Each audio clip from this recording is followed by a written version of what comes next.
Capítulo 1. El comienzo del fin. No hubo anuncio en los cielos. No temblaron las montañas, ni los mares se abrieron como en los días antiguos. La muerte se fue, simplemente, como una sombra que se retira ante la luz de un amanecer. Nadie, al principio, notó su ausencia. Los ancianos siguieron contando sus días. Las madres siguieron arrullando a sus hijos. Los animales seguían corriendo, cazando, construyendo sus refugios de barro y ramas. Pero pasaron las semanas, y en los pueblos pequeños comenzaron los murmullos. El anciano de 80 inviernos seguía caminando erguido, sin el peso acostumbrado en la espalda. La niña enferma, condenada desde su cuna, seguía riendo, sana como si nunca hubiera conocido la fiebre. Primero, fue gozo. Las campanas repicaron durante días en las aldeas. Los campos se llenaron de canciones de gratitud. Los sacerdotes predicaron que Dios, en su infinita misericordia, había sellado la muerte bajo 7 llaves. Los hombres se abrazaban en las plazas, llorando de felicidad. Los niños, despreocupados, correteaban por los callejones, sintiéndose invencibles. Las ciudades florecieron. La esperanza era un manantial inagotable que brotaba del suelo mismo. Se construyeron casas nuevas, se sembraron hectáreas enteras de trigo, se abrieron caminos hacia tierras lejanas. El futuro parecía no tener más barreras. La vida era una celebración interminable. Y así, los años pasaron. Nadie enterraba a sus muertos, porque ya no había muertos que enterrar. Los cementerios quedaron vacíos, cubiertos de pasto, invadidos por niños que jugaban entre las lápidas abandonadas. Los hospitales cerraron sus puertas. Las fábricas de ataúdes se convirtieron en carpinterías de juguetes. Parecía el Edén, restaurado por las propias manos del hombre. Pero no tardó en llegar la segunda ola. La vida, liberada de toda cadena, empezó a multiplicarse más allá de toda razón. Los matrimonios, confiados en la bendición de la eternidad, tenían hijos tras hijos sin temor. Los animales salvajes parían camadas numerosas, año tras año, sin perder un solo miembro. Los árboles, libres de enfermedad y podredumbre, se alzaban sin cesar, cubriendo cada vez más territorio. En un abrir y cerrar de ojos, las aldeas se convirtieron en ciudades. Las ciudades se fusionaron unas con otras. Los campos de trigo fueron reemplazados por interminables océanos de casas improvisadas, chozas, tiendas de campaña, estructuras apiladas unas sobre otras. La tierra ya no descansaba. El suelo, agotado, gimía bajo la carga de tanta vida. La hierba, una vez verde y tierna, se marchitaba bajo las pisadas de millones. Los árboles luchaban por un poco de espacio para extender sus ramas hacia el cielo. Y aún así, nadie moría. Al principio, la gente se adaptó. Dormían en los tejados, colgaban hamacas entre las ramas de los árboles, cavaban madrigueras en las laderas de las colinas.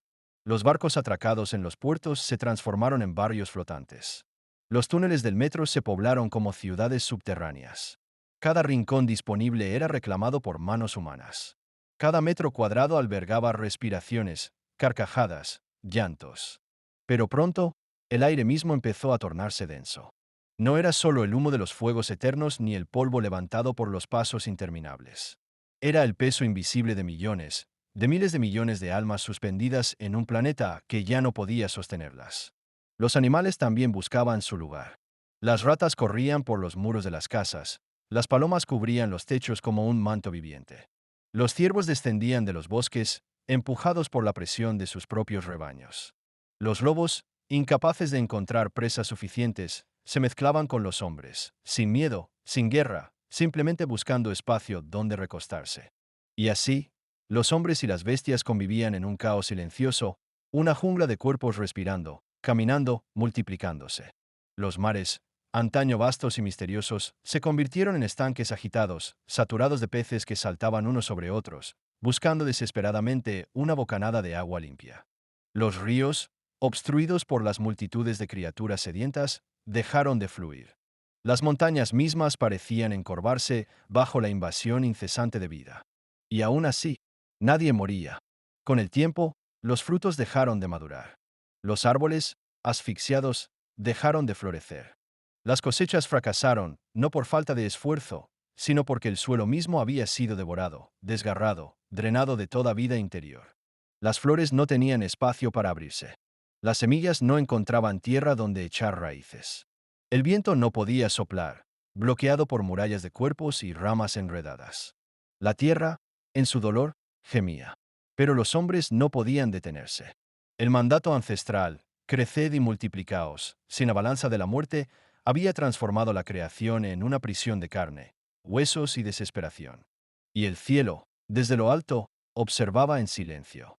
Una tarde, cuando el sol apenas lograba filtrarse entre el manto de alas, ramas y columnas de humo, un niño preguntó: ¿Dónde iremos cuando ya no quede espacio? Su madre, apretada entre otras 100 madres, le acarició el cabello y dijo: No temas, hijo mío. Dios proveerá. Pero en su mirada había un temor que no sabía ocultar. Porque en aquel mundo saturado de vida, la única provisión posible era un milagro, o el regreso misericordioso de la muerte. Capítulo 2. La asfixia de la tierra. No se sabe en qué momento exacto comenzó. Tal vez fue cuando las calles dejaron de verse entre la marea de cuerpos. O cuando el canto de los pájaros se volvió un estruendo insoportable, más parecido a un clamor de agonía que a una alabanza.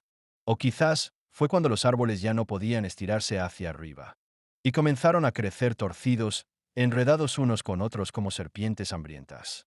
La asfixia no llegó como una ola repentina. Llegó lenta, insidiosa, como una bruma densa que se filtra en cada rincón antes de que uno se dé cuenta. Primero, fue el espacio. Cada palmo de tierra fue ocupado. Cada rama, cada roca, cada gota de agua era reclamada por alguna criatura viva. Los hombres caminaban encorvados, apretados hombro contra hombro, pecho contra espalda.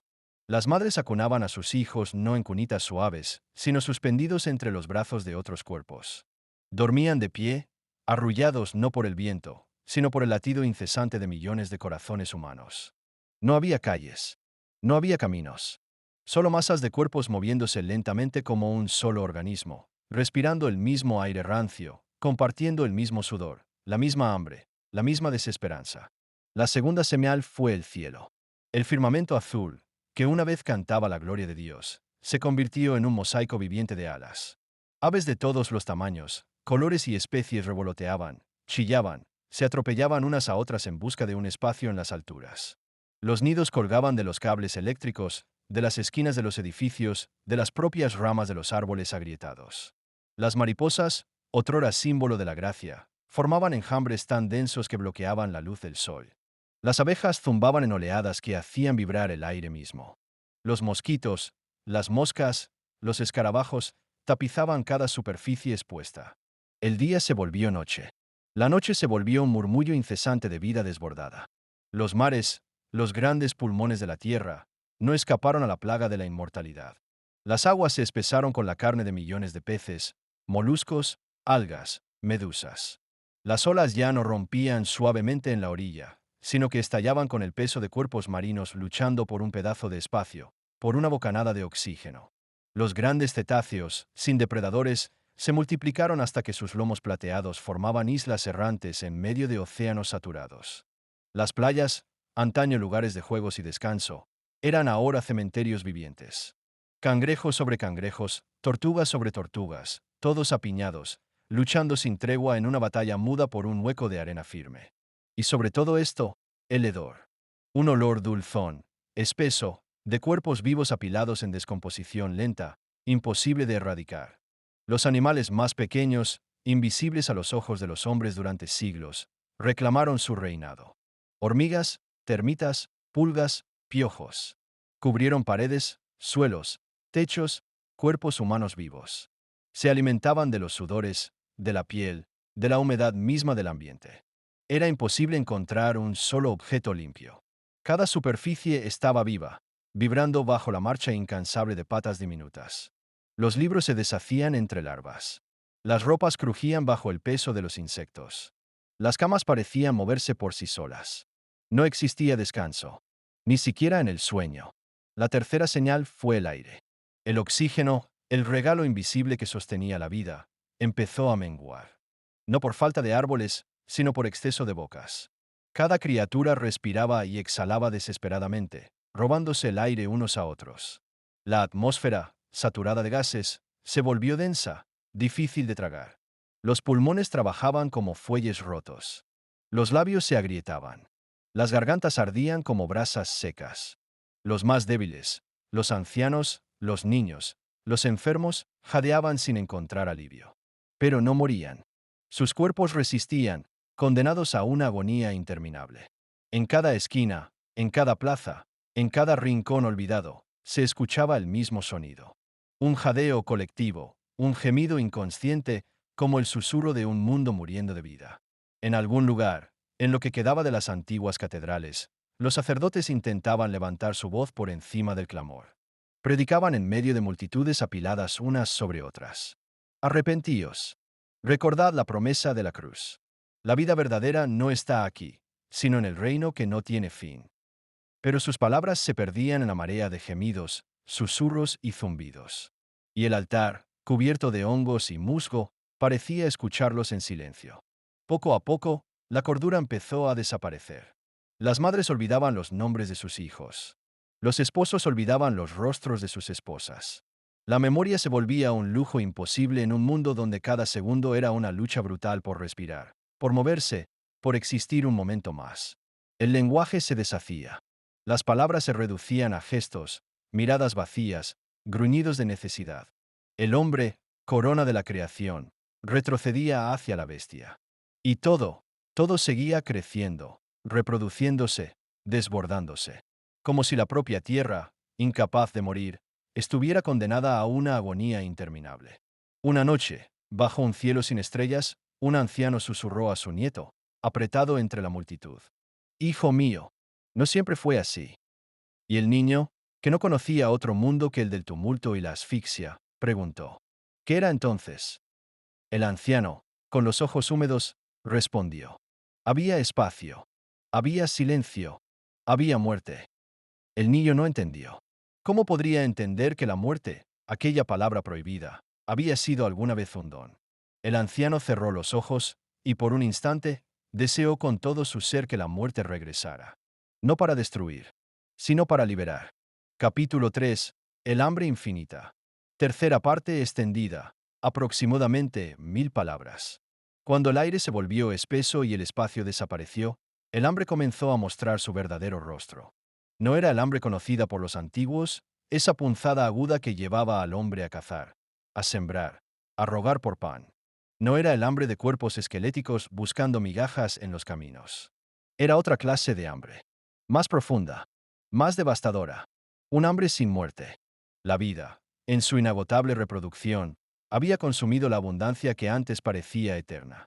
Las cosechas, estranguladas por raíces enloquecidas, daban frutos secos y pequeños, cuando no eran devoradas verdes por enjambres de insectos hambrientos. Los árboles, antes robustos y generosos, ahora luchaban entre sí, empujando sus ramas en una guerra silenciosa, robándose la poca luz que lograba filtrarse. En las ciudades, las tiendas se vaciaron primero. Después, los almacenes. Después, las despensas de los propios hogares. Se acabó el trigo. Se acabó la leche. Se acabaron las frutas, los peces, las reses. Los hornos se apagaron. Las ollas se vaciaron. Y en los mercados, solo quedaban miradas desesperadas intercambiando manos vacías. Los hombres buscaron alimento donde nunca antes habían osado mirar. Raspaban el moho de las paredes, arrancaban corteza de los árboles, masticaban raíces amargas y ramas secas. Los niños, con las barrigas hinchadas de aire, comían barro endurecido, engañando al cuerpo con la ilusión de saciedad. Las aves, antes tan abundantes, se volvían presas instantáneas y osaban descender demasiado bajo. Los gatos y los perros, fieles compañeros durante generaciones, fueron perseguidos como manjares prohibidos. Las ratas, multiplicadas en millones, se convirtieron en botín y enemigo al mismo tiempo. Pero nada alcanzaba. Nunca alcanzaba. Porque no era un hambre que pudiera ser saciada. Era un hambre que brotaba desde lo más profundo del alma. Y sin embargo, nadie moría. Ni el que se desmayaba por semanas enteras. Ni el que bebía agua sucia hasta reventarse los intestinos. Ni el que devoraba carne putrefacta, esperando encontrar descanso en la enfermedad. El cuerpo, condenado a la inmortalidad, seguía latiendo. Seguía respirando. Seguía sufriendo. La carne se aferraba al hueso, la piel se pegaba al cráneo, los ojos se hundían en las cuencas como pozos secos. Y aún así, vivían. Vivían para sentir cada punzada, cada vacío, cada gemido del estómago inútil. Fue entonces cuando la desesperación se volvió locura. Se vieron hombres hincados frente a árboles, adorándolos como si de ellos pudiera brotar un milagro de maná. Se vieron madres robando de las bocas de sus propios hijos, sin lágrimas, sin vergüenza. Se vieron hermanos golpeándose a muerte, o casi muerte, por un bocado de pan mohoso encontrado en una esquina olvidada. La familia, el amor, la compasión, todo lo que había hecho del hombre una criatura digna, se fue pudriendo, lentamente, como los frutos caídos en los campos abandonados. La humanidad retrocedió hacia su instinto más primitivo. Sobrevivir, sin importar el costo. Y sin la esperanza de morir. Unos pocos, en medio de la ruina, intentaron recordar los caminos antiguos. Sembraron pequeñas huertas entre las ruinas. Criaron palomas en jaulas improvisadas. Purificaron agua recogida en hojas gigantes. Pero era en vano. Por cada semilla que germinaba, había 100 manos que la arrancaban antes de florecer. Por cada paloma que nacía, había 1000 bocas hambrientas que la reclamaban. La vida había sobrepasado su capacidad de sostenerse a sí misma. Era una hoguera encendida que ya no podía ser apagada. Solo consumirse y consumirlo todo.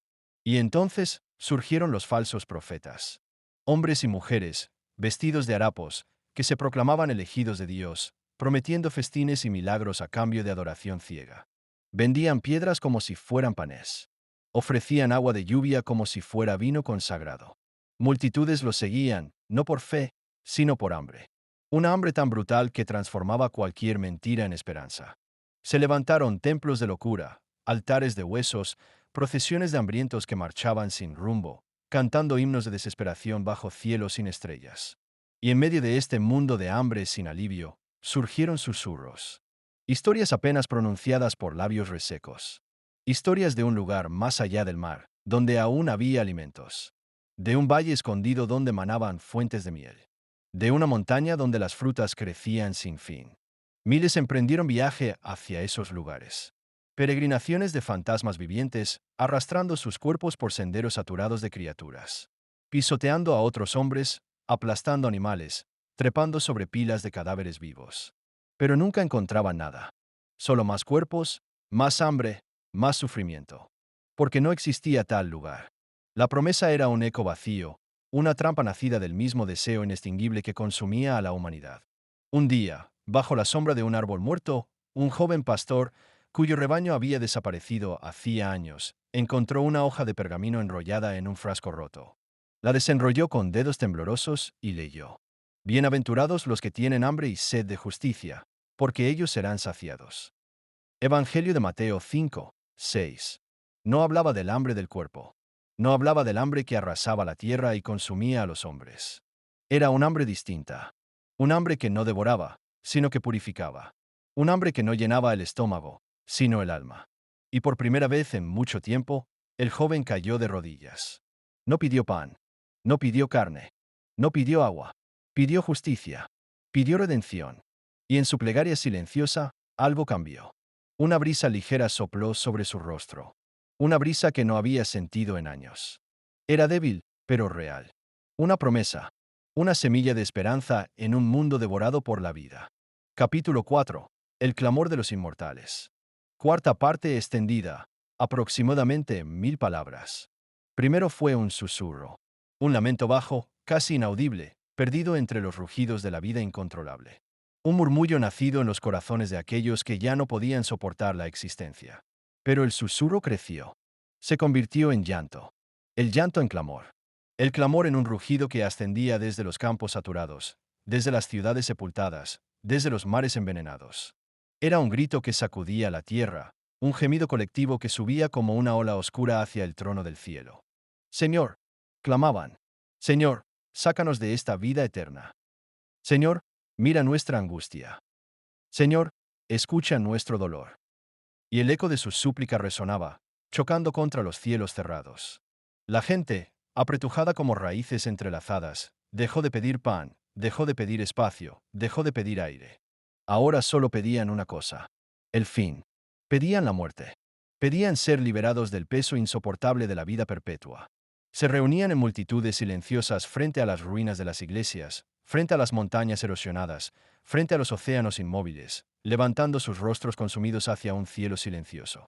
Allí, En medio de la asfixia, del hambre, del agotamiento sin descanso, los hombres, las mujeres, los niños y hasta las bestias oraban.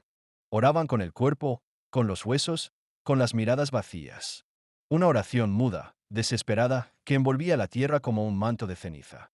Los sabios, si es que aún podían llamarse así, se reunieron. Sacerdotes, profetas, pastores, ancianos. Hombres y mujeres que recordaban vagamente los viejos relatos, las escrituras deshilachadas que hablaban de resurrección, de redención, de un cielo nuevo y una tierra nueva.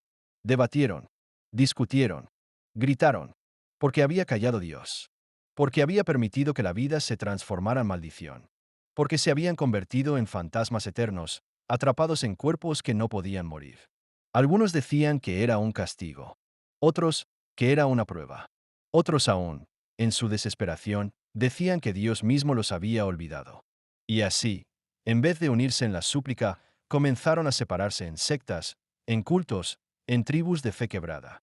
Cada uno buscaba su propia respuesta, su propia salida, su propio pequeño Dios que les devolviera lo que habían perdido.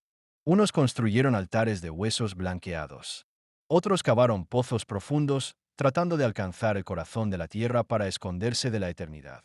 Otros se elevaron en torres de cuerpos entrelazados, intentando tocar el cielo por la fuerza de la desesperación. Pero el cielo no respondió. Ni un trueno, ni un rayo, ni una voz. Solo el interminable rugido del hambre, la asfixia y la vida reproduciéndose sin control. El silencio de Dios era más terrible que cualquier castigo. Era el eco del abandono.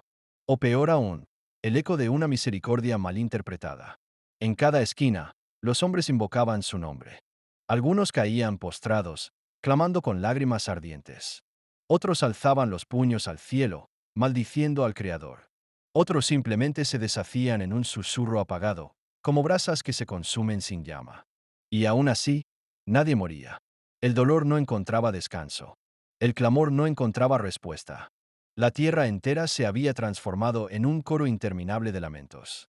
Como dice el profeta Jeremías, lamentaciones y gemidos se oyen en todas las calles. La viña ha sido pisoteada, y la alegría se ha marchitado de entre los hijos de los hombres. Hubo quienes, en su locura, se proclamaron salvadores. Falsos mesías, vestidos de andrajos brillantes, prometiendo liberación mediante sacrificios inútiles. Convocaban a multitudes de hambrientos y desesperados, construían nuevos templos de barro, celebraban ceremonias grotescas. Pero su fe era vana. Sus promesas, vacías. No había sacrificio que aplacara la vida sin muerte. No había ritual que restaurara el orden perdido. El único sacrificio verdadero había sido hecho siglos atrás, en una colina lejana, sobre una cruz ensangrentada. Y ellos lo habían olvidado. En medio de este caos, hubo un hombre. Un hombre sin nombre, sin linaje, sin tierras. Un mendigo entre millones de mendigos. Encontró, entre los restos de una biblioteca sepultada, un pequeño libro cubierto de moho. Sus páginas estaban quebradizas, pero aún legibles. Leyó: el que quiera salvar su vida, la perderá, pero el que pierda su vida por causa de mí, la hallará. Evangelio de Mateo 4:25. Y por primera vez en generaciones, entendió. La vida no era el tesoro supremo. No esta vida. No una vida separada de Dios. Salvar la vida a toda costa había sido su ruina. Aferrarse al aliento había sido su condena. La verdadera vida, la vida que no conoce corrupción, ni hambre, ni asfixia, solo existía en el renacimiento del alma. En el morir para vivir en él. El mendigo cayó de rodillas en medio de la multitud apretada. Y mientras millones gritaban, gemían, suplicaban en vano, él cerró los ojos y murmuró una oración sencilla. Señor, hazme morir en ti para vivir en ti. Y en ese instante, en medio del bullicio, en medio del caos, una brisa apenas perceptible acarició su rostro. Una brisa que olía a agua fresca, a tierra limpia, a cielos nuevos. Nadie más lo sintió. Pero para aquel hombre, la eternidad maldita empezó a romperse. Una semilla de redención fue plantada en un mundo podrido. Porque incluso en la asfixia, incluso en el hambre, incluso en el clamor desesperado de los inmortales, la gracia de Dios seguía susurrando. No he olvidado a los míos. No he cerrado mi oído a su clamor. Solo esperad, y viviréis. Capítulo 5. La llama en la oscuridad. Quinta parte extendida, aproximadamente 1000 palabras. En la vastedad de un mundo saturado de vida, donde el aire mismo gemía bajo el peso de tantos alientos. En un planeta cubierto de cuerpos vivos amontonados como escombros. En una tierra donde ya no cabía ni un suspiro más. Una llama titiló en la oscuridad. No fue un fuego que arrasara bosques. No fue un rayo que dividiera el cielo. Fue algo más pequeño, más silencioso, más poderoso. Un susurro en el corazón de un hombre. El mendigo que había encontrado el viejo libro, el que había orado pidiendo morir en Dios para vivir en Dios, comenzó a caminar. No tenía un destino. No tenía un camino claro. Pero sabía que debía buscar. Con los pies descalzos, heridos por los escombros de un mundo saturado. Se abrió paso entre cuerpos que respiraban, lloraban, suspiraban en eterna agonía. Sus labios, resecos pero determinados, repetían una y otra vez. Vida, en ti, Señor. Vida, en ti. Otros lo vieron. Al principio, lo miraban con indiferencia, como a otro loco más entre millones. Pero algo en su caminar, algo en su mirada encendida, les hizo detenerse. Primero uno, luego tres, luego decenas comenzaron a seguirlo. No sabían hacia dónde iban. No sabían qué esperaban encontrar. Solo sabían que no podían seguir viviendo como hasta ahora. Que algo en sus corazones, enterrado bajo capas de hambre, asfixia y desesperanza, comenzaba a latir otra vez. La procesión creció. Era una columna de cuerpos exhaustos, marchando en silencio entre ruinas vivientes. No cantaban, no gritaban, solo avanzaban, paso a paso, respirando con dificultad pero con una nueva luz en los ojos. Pasaron por ciudades devoradas por las raíces, por mares convertidos en cementerios flotantes, por bosques tan densos que cada rama era un suspiro detenido. Y en cada lugar donde pasaban, otros se unían. No era una marcha triunfal. Era un éxodo silencioso. Un éxodo de almas hambrientas, sedientas, quebradas. Que buscaban no pan, no espacio, no aire, sino sentido.